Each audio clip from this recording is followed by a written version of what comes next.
Pemirsa, kebakaran lahan dan hutan di beberapa daerah di Kalimantan Selatan sangat berdampak pada kondisi udara di Banjarmasin. Bahkan di awal pekan lalu atau 2 Oktober 2023, jarak pandang di pasukan hari di kota Seribu Sungai ini sangatlah terbatas. Wahini pun Banjarmasin kualitas udaranya berada pada level 2,5 PM. Kualitas udara ini mengalami fluktuasi atau naik turun. Kebakaran lahan dan hutan di beberapa daerah di Kalimantan Selatan sangat berdampak pada kondisi udara di Banjarmasin. Bahkan di awal pekan lalu atau 2 Oktober 2023, jarak pandang di pasukan hari di kota Seribu Sungai ini sangatlah terbatas. Kemenas Lingkungan Hidup Banjarmasin Alip Yospahlop, Wahitakuni Prima TV jelang tengah hari Kamis 5 Oktober 2023 memedahkan kualitas udara di Banjarmasin untuk wayah ini berada pada level 2,5 PM. Kualitas udara ini mengalami fluktuasi atau naik turun. Sementara lahan yang terbakar hanya beberapa titik didapati di kota Seribu Sungai, sedangkan yang lebih banyak menyumbang dampak dari kebakaran hutan dan lahan hingga menimbulkan kabut asap adalah dari kabupaten dan kota tetangga dari Banjarmasin, yaitu Banjarbaru, Kabupaten Banjar, dan Batola.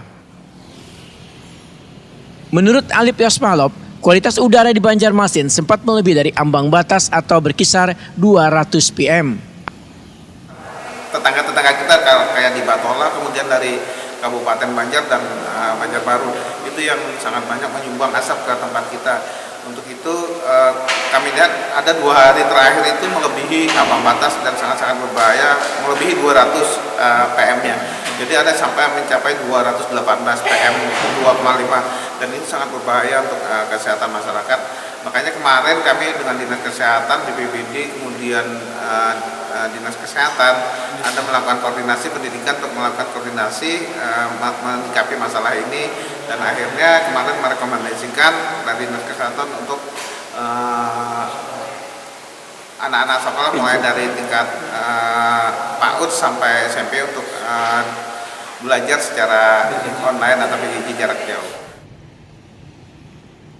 Alip Yospahlop memedahkan ambang batas kualitas udara yang dinilai kadang membahayakan gasan kesehatan adalah berkisar dari level 50 sampai 100 PM. Bila melebihi dari level tersebut bisa dipedahkan sangat berbahaya karena levelnya berada di garis hirang.